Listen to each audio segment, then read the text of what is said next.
Hello students, welcome to Dhalsar classes.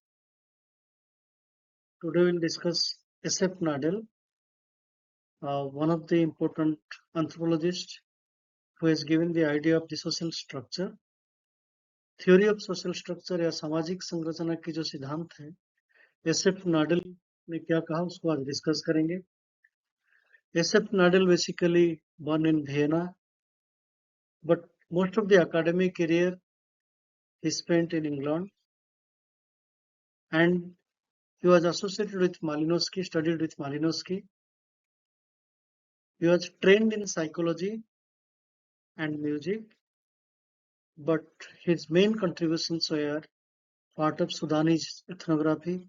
Sudan is an African country, and he did his field work, and his works in this field include a Black Byzantium and the Nuba. So both are important contributions, important ethnography by S.F. Nadel.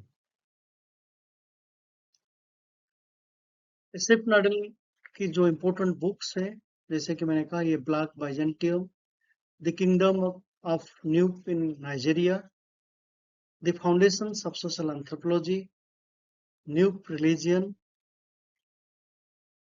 S.F. Nadel Culture Personality, a Re-Examination, The Theory of Social Structure. These are important books, contributions by S.F. Nadel. What is that theory of social structure according to S.F. Nadel?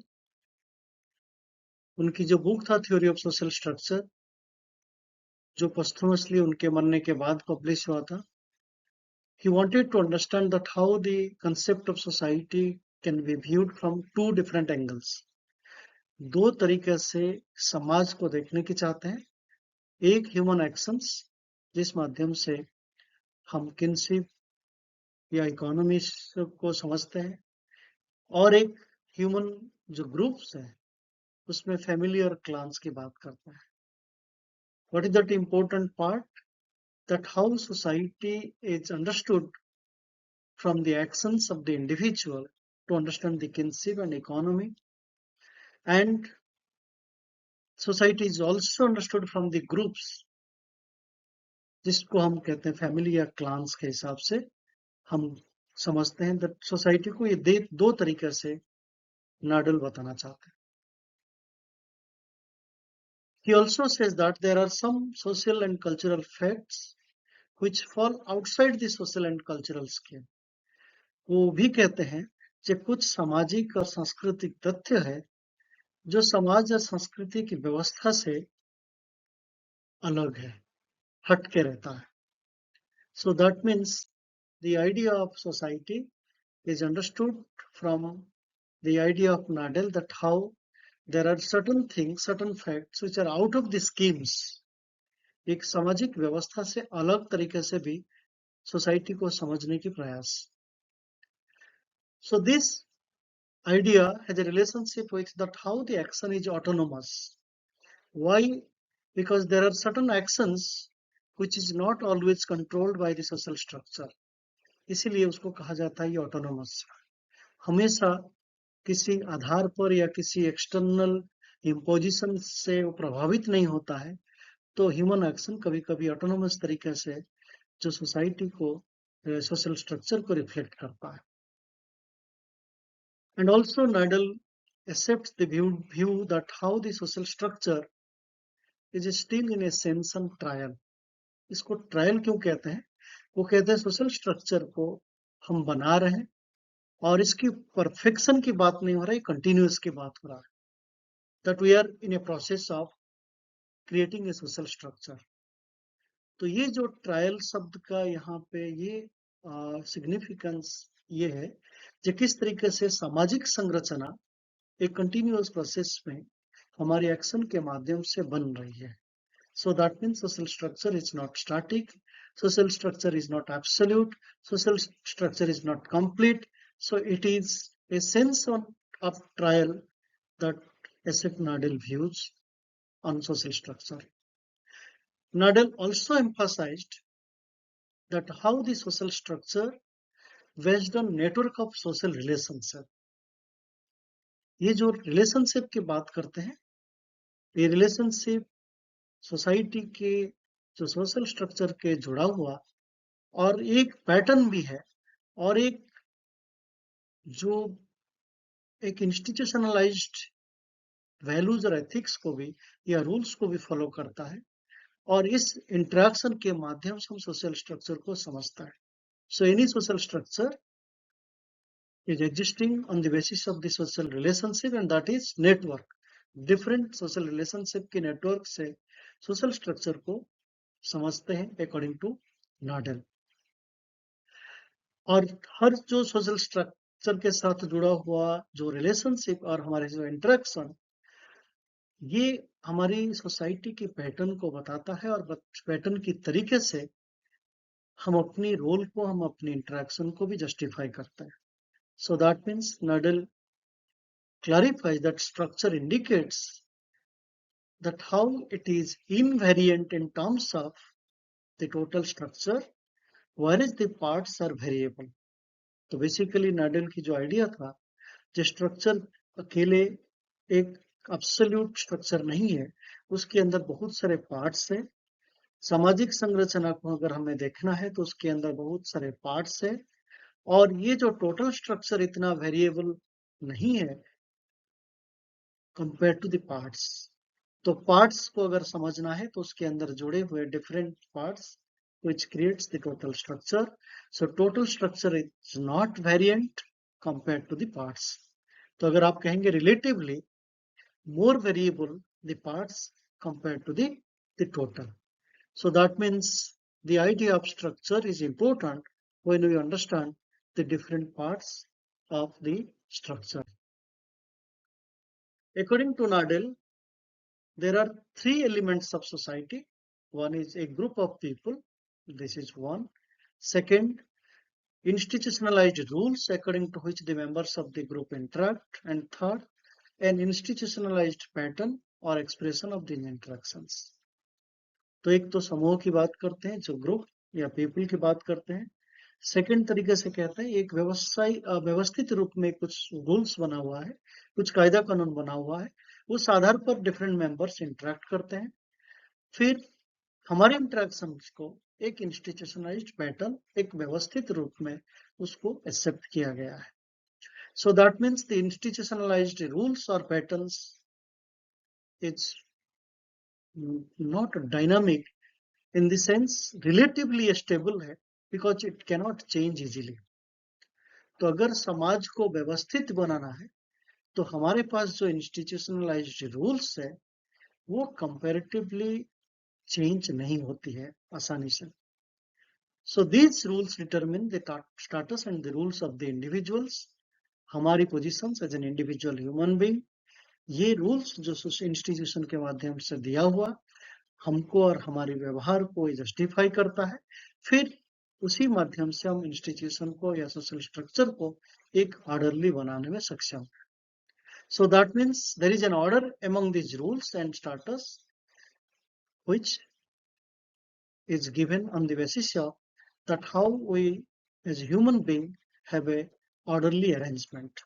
तो जैसे मैंने कहा social structure के साथ जो parts है, इस parts को एक ऑर्डरली अरेंजमेंट किया गया है, तभी जाके कंप्लीट सोशल स्ट्रक्चर जो एक डिफाइनेबल मीनिंगफुल स्ट्रक्चर में कन्वर्ट होता है. अगर हम पार्ट्स को ऑर्डरली अरेंजमेंट ना करें तो टोटल स्ट्रक्चर की जो रूल्स है या स्ट्रक्चर के जो डेफिनेशन या मीनिंग है वो जस्टिफाई नहीं हो सकता है. तो सिमिलर वे हम लोग जितने भी ह्यूमन बीइंग हमारे सोशल स्ट्रक्चर या इंस्टीट्यूशन से जुड़े हुए हैं, तो हम लोग कुछ रूल्स के आधार पर एक दूसरे के साथ इंटरेक्ट करते हैं, और ये जो सिस्टमेटिक अरेंजमेंट है हमारे इंटरेक्शन या हमारी रोल, ये हमारी सोशल स्ट्रक्चर को स्टेबिलिटी देता है. So that means social structure is about the formal relations, and that is part of that the social structure. हमारी जो डिफरेंट पार्ट्स के बारे में मैंने बात किया, वो एक दूसरे के बीच में एक फॉर्मल रिलेशंस को जस्टिफाई करता है. अगर ये फॉर्मल रिलेशंस ना होता तो फिर स्ट्रक्चर को आर्टिकुलेट करना, स्ट्रक्चर को बताना या समझाना या उसको स्टेबल बनाना आसान नहीं होगा. So that means orderly articulated arrangement of parts is about the formal relation of parts and third is about the features of the structure. एक संरचना जो सामाजिक संरचना है उससे जुड़े हुए डिफरेंट पार्ट्स, आपस में पार्ट्स के बीच में एक फॉर्मल रिलेशन है और इस फॉर्मल रिलेशन के माध्यम से पूरे स्ट्रक्चर को एक स्टेबल बनाते हैं और एक डिफाइनेबल स्ट्रक्चर के तरीके से बताता है. The difficulties begin when we attempt to extrapolate this minimal definition from its purely formal sense to its supposed applications to sociological data. इसमें अगर आप स्ट्रक्चर को अगर आप एक डेफिनेशन के आधार पर थियोरेटिकली रखना चाहते हैं, that is not sufficient to understand the application. क्योंकि फॉर्मल सेंस में जो इसकी एप्लीकेशन है that is larger than the attempt to understand from a definition perspective. So it is not difficult in the context of Radcliffe Brown और Levi-Strauss, जब वो structure को बताते हैं किस तरीके से structure is about the status quo, is about the dominance, is about the stability, तो यहाँ पे उसके साथ जुड़ा हुआ जो issues related to the relations, the roles, the human being, जो उसके साथ इंस्टीट्यूशनलाइज्ड पैटर्न में इंटरेक्शन है, ये सारे चीज भी क्रूशियल है to understand the total structure. According to Nadel, there are 3 dichotomies. जो डाइकोटोमी है, डाइकोटोमी मतलब हम लोग एक दो अपोजिट पाथ की बात करते हैं, जैसे हम कहते हैं कॉन्फ्लिक्ट एंड कोऑपरेशन. तो यहाँ पे स्ट्रक्चर और फंक्शन की जो डाइकोटोमी है वो एक अपोजिंग रिलेशंस को करते हैं, जो नाडल कहते हैं it should be resolved. Structure और फंक्शन क्यों अपोज है? ये अपोज इसलिए क्योंकि स्ट्रक्चर का रोल और फंक्शन ये दोनों एक दूसरे को जस्टिफाई नहीं करते, एक अपोजिट डायरेक्शन में रोल प्ले नहीं, उसको हम कहते हैं that how the structure is there to create the function. तो function is not automatically there, it is there because of the structure. तो स्ट्रक्चर और फंक्शन के बीच में सिनोनिमिक रिलेशन नहीं है, एक अपोजिंग रिलेशन है. क्यों? क्योंकि स्ट्रक्चर अगर पॉजिटिव होता है तो स्ट्रक्चर के साथ जुड़े हुए क्राइसिस होता है, ये तभी हो सकता है जब फंक्शन में ही प्रॉब्लम्स होता है. तो इसका मतलब ये दोनों एक दूसरे के साथ नहीं, दोनों एक अपोजिट डायरेक्शन में हमारी स्ट्रक्चर और फंक्शन को, ये नाडल कहते हैं, रिजॉल्व करने की जरूरत है. अदरवाइज स्ट्रक्चर और फंक्शन अगर अपोज में रहेंगे तो हमारी सोशल स्टेबिलिटी कम हो जाएगा, जो स्ट्रक्चरल स्टेबिलिटी वो कमजोर हो जाएगा. तो ये दोनों के बीच में जो अपोज डाइकोटोमी था according to the idea of Radcliffe Brown and Levi Strauss, यहाँ पे नाडल कहते हैं इसी को रिजॉल्व करने की जरूरत है. फिर structure is oppose to the qualitative character. अगर आप रेडक्लिफ ब्राउन लेवी-स्ट्रॉस की पर्सपेक्टिव में जाएंगे तो क्वालिटेटिव कैरेक्टर की बात नहीं करते हैं. स्ट्रक्चर इज एक डोमिनेंट रोल, एक स्टेटस को की बात करता है, बट नाडल कहते हैं वो क्वालिटेटिव कैरेक्टर को समझने की जरूरत है, which is important to understand the stability and durability of the structure. उस क्वालिटेटिव कैरेक्टर के माध्यम से हम स्ट्रक्चर को ड्यूरेबल और स्टेबिलिटी की बात करते हैं, और जिसमें क्वालिटेटिव कैरेक्टर कमजोर है, उसकी गुणवत्ता में कमी आती है, तो धीरे धीरे वो स्ट्रक्चर कमजोर होता है और समाज से गायब भी हो जाती है. फिर थर्ड इंपॉर्टेंट पार्ट कहते हैं जो स्ट्रक्चर और प्रोसेस के बीच में, अगर आप रेडक्लिफ ब्राउन या लेवी-स्ट्रॉस की कन्वेंशनल स्ट्रक्चरलिस्ट की बात करेंगे तो हमेशा कहते हैं structure is oppose to process, but ये अपोजिशन रहेगा, उसको भी रिजॉल्व करने की जरूरत है, because the structure cannot against the process, both are creating a positive role to understand the larger social structure. क्योंकि स्ट्रक्चर को एक कंप्लीट सेंस में नहीं देख रहे, नाडल कहते हैं it is a process of creating the structure. क्योंकि absolute perfection is not about the social structure, it is always about that human action, human role that creates the structure is an everyday continuous process.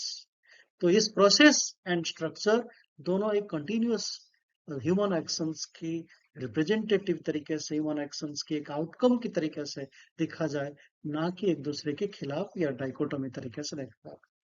So that means structure and process both are important to understand a continuity rather than dichotomy. Unless we resolve these dichotomies, we cannot give a satisfactory account of the social structure.